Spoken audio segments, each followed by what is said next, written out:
Magandang araw mga ka-abi. So for today's video, mag-update lang tayo sa mga kalapate natin. So ito nga yung breeder natin. So may itlog na to nung nakaraang araw at pinakita ko nga sa inyo. Kaso ang nangyari, wala nga similya.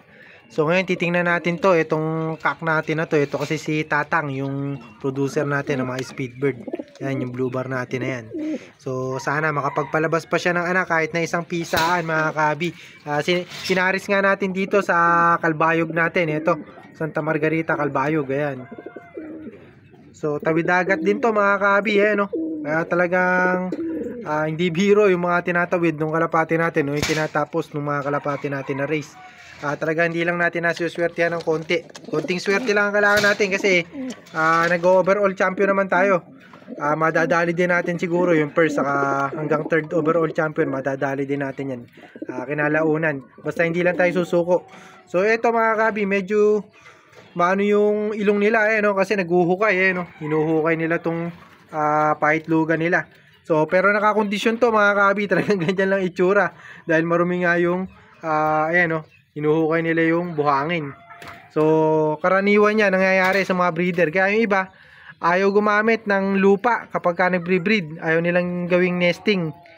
Kumbaga pugad ng kalapate, ayaw nilang gawin yon yung mga buhangin niya. Kasi nga naglulupa yung mga kalapate. Kumakain kasi ng lupa to mga kabi. No? Kaya nakita nyo madumi sila parehas kasi ganyan niya ginagawa. So hopefully makapagpalabas tayo ng anak nga nito nung dalawa na to. So lalo na itong cock na to kasi matanda na nga to mga kabi. So meron naman siyang anak sa atin, kaso mas maganda kasi yung bago ngayon na palabas natin. So meron siyang anak na lalaki, meron ding anak na babae. So yung isang anak niya na babae sa atin, namatay pa nga.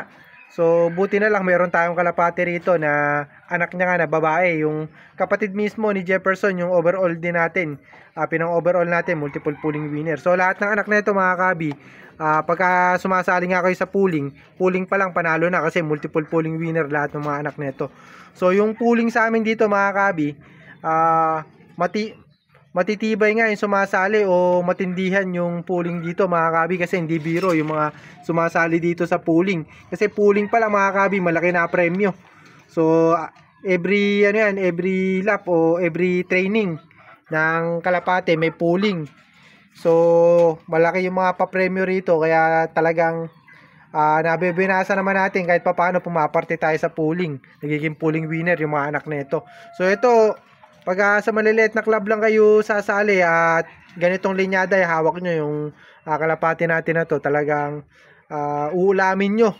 Dahil talagang mabibilis nga yung rito, yung linyada nito mga kabi.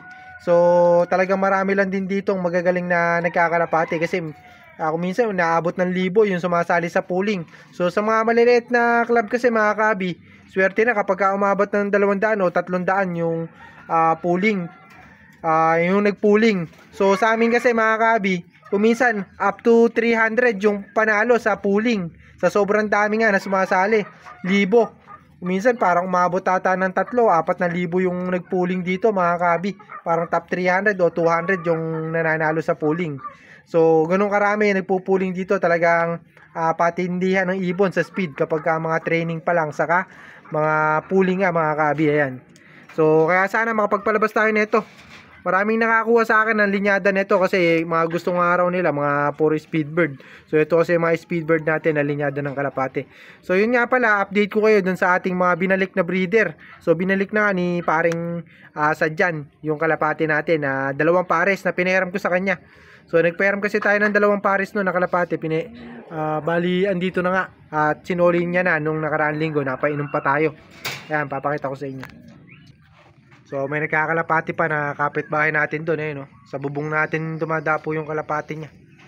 Diyan dumadapo sa bubong natin. Ayan.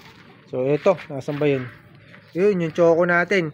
Ayan, tapos na maglugon to, kaso yung balahibo niya pumangit niya sa box, kasi sa box lang sila, isang maliit na box lang yung pinaglagyan ni paring Sadyan, wala daw siyang box. 4 na kalapati. So napagtatapakan nila yung mga balahibo nila. At kaya pumangit nga. Nasaan pa ba yung eto, no? So pumangit din to.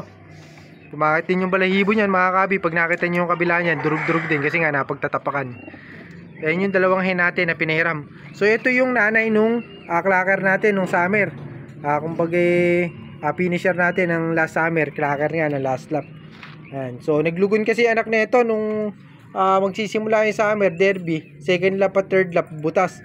Pero yung first, fourth, fifth sa sixth lap clock to mga kabi. Mabilis din yung anak nito.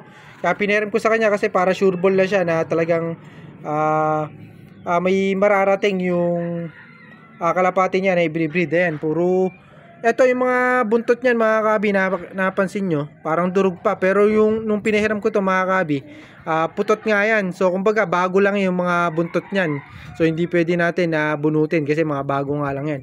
Pati ito yan, kaso mga nadurog nga dahil sa box lang yan mga kabi, pero magagandang kalapati yan. So itong ulo nila siguro talagang ganyan yan, naglulugon pa yan. Yung katawan siguro nila hindi pa tapos maglugon, pero yung pakpak at buntot niya na halos tapos na yan mga kabi. Medyo pumangit lang dahil nga sa napagtatapakan sa box. Tapos ito naman yung kak natin na pinihiram sa kanya. Ito, ayan, ito nga ba yun? Ito, saka ayun mga kabi, ayan. So ito galing din sa kanya to, kaso nga binigay nga sa atin.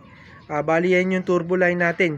So ito puro sorsogon yung dalawang anak na ito. May dalawang anak akong nilaban na ito na blue bar, sorsogon parehas yun, kaso hindi nakauwi sa sorsogon. So hindi natin natutukan yun, nagka-PMB yung isa ron mga kabi, pero tuloy-tuloy nga yun. Buti umabot pa ng sorsogon kahit na nagkaroon ng paramixo o naging baliling yun. So yung isa mga kabi, parang yun ata isa sa kasabayan itong Tacloban natin. Yung Tacloban natin na black checkered, kasabayan yun, kaso nga hindi pinalad mga kabi. Ayan. So bali dalawang big size yun mga kabi kung naalala nyo. So may work na kasi tayo ngayon kaya hindi natin masyadong matutukan yung mga kalapati. Pero kung matagal nga kayong nanonood sa mga vlog natin, makikita nyo yun mga kabi. Yung dalawang big size natin, puro solo lang yung inilaban kasi wala nga tayo halos pang laban nun. So yung isa natin na anak nga nito, bali nakakasabay pa ata yun nung Tacloban natin. Pero yung Tacloban natin, old bird na kasi. Young bird, old bird yun, yung tinapos nun mga kabi. Kasi 2 times norte yun, nakakasabay niya. Nakakasabay nung blue bar yun mga kabi, sa south na. Pero sa norte hindi nakakasabay kasi young bird saka old bird na yun yung laban nga nun sa norte. Bali 2 times norte kasi yun yung Tacloban natin, tapos 2 times south. So ibig sabihin 4 na derby race yung tinapos nun. Kung tigsi 6 laps yun mga kabi, tigsi 6 laps, 4 na 6 laps yung tinapos ng ating Tacloban. Kaya matindi yung ibon natin yun. Ayan. So pinakita ko lang sa inyo mga kabi yung sinoli nga ni paring Sadya na kalapati natin. Ayan. So ito yung pinaris natin. Asan ba? Ito. Saka ito pinaris natin. Yun yung bali yun yung ano natin, mga blue bar natin, lalahi ng blue bar natin. Sa Tanak Lakar to, ito naman champion line. Ayan, from Cabanatuan to, Cabanatuan Nueva Ecija. Ayan, champion line yan sa Cabanatuan. Tapos ito, turbo line yan. So nakakross ata to sa Hooters. So yung kalahian ng kalapate ni Sir Angelo Gante kay Racing Pigeon TV. So halos yun yung linyada na ito. Pero turbo line to nakakross. Yung turbo line naman, original yun from alam ko, taga Aliaga kasi si paring Sadyan. So yung kalapate niya na yun parang galing ata Saragosa, champion line ng Saragosa. So hindi ko lang sure kasi mga kabi, mahirap naman kung sasabihin natin yung talagang exact na pinanggalingan. Imbis na sa akin kayo bumili, baka doon pa kayo bumili. So biro lang yan mga kabi, pero may katotohanan naman yung sinasabi ko. Hindi ako nagsasabi ng mga pinanggalingan ng kalapate ko kasi alam nyo naman, binili ko yung kalapate. Bakit kailangan ko sabihin kung saan nanggaling, kung ano. Pero kung sakali na pinatawad niya ako, halimbawa bumili ko ng kalapate, pinatawad niya ako, binigyan niya ako ng kalapate, pwede naman natin na i-promote. Kaso kung sakali na ganito, na halimbawa kayo, bumili kayo sa akin kahit na hindi nyo sabihin na sa akin galing, lalo na kung hindi ko naman kayo pinatawad. Pero kung pinatawad ko kayo, kahit pa paano, magsabi naman lang kayo na galing to kay ganito, ganyan. So pwede yun. Pero kapag halimbawa binili nyo ng presyo na talagang hindi kayo pinatawad, yun, mas maganda kung sasabihin nyo kung saan ang galing talaga, para meron ding credibility kayo mga kabi. Kasi kung minsan nawawala yung credibility ng tao kapag nag-iimbento lines. So kailangan talaga meron kayo napatunayan sa race. So yun nga mga kabi, at hanggang dito na lang yung video natin at in-update ko nga lang kayo dito sa apat natin na pinahiram na kalapate. Hindi naman tayo madamot sa kalapate mga kabi, nagpapahiram din tayo sa mga tropa talaga natin at yung mga marunong magsole. So marami kasi kung napahiram mga kabi, hindi nagsosole, kaya ngayon halos hindi na ako nagpapahiram ng kalapate kahit sa mga ka-close ko. Ayoko na magpahiram. So baka magbigay na lang ako ng young bird doon sa mga ka-close ko talaga, pero magpapahiram baka hindi na ako magpahiram mga kabi. Kasi nga napakarami kong breeder dito. Yung eto si Tata nga mga kabi, ito yung speedbird natin. Merong anak to mga kabi na pinahiram ko. Kumbaga pinahiram namin, hiniram sa amin. Hindi ko naman talaga pinapahiram mga kabi, pero siya nang hiram mismo. So ang ginawa, nilipad nga. Ayan. So nilipad yung kalapate, kaso hiram niya lang yun. So ang nangyari mga kabi, naiwala niya nga na ang last lapata ng South, tawid dagat yun mga kabi, yung anak na ito. So speedbird daw parang di ata nawawala sa ranking mga kabi, kaso last lap hindi nga nakauwi. So tawid dagat kasi yun. Ito kasi mga kabi, halos hindi pa ako sumusubok ng linyada nito sa tawid dagat, pero sa mga pooling norte, halos multiple pooling winner nga lahat yan. Ayan.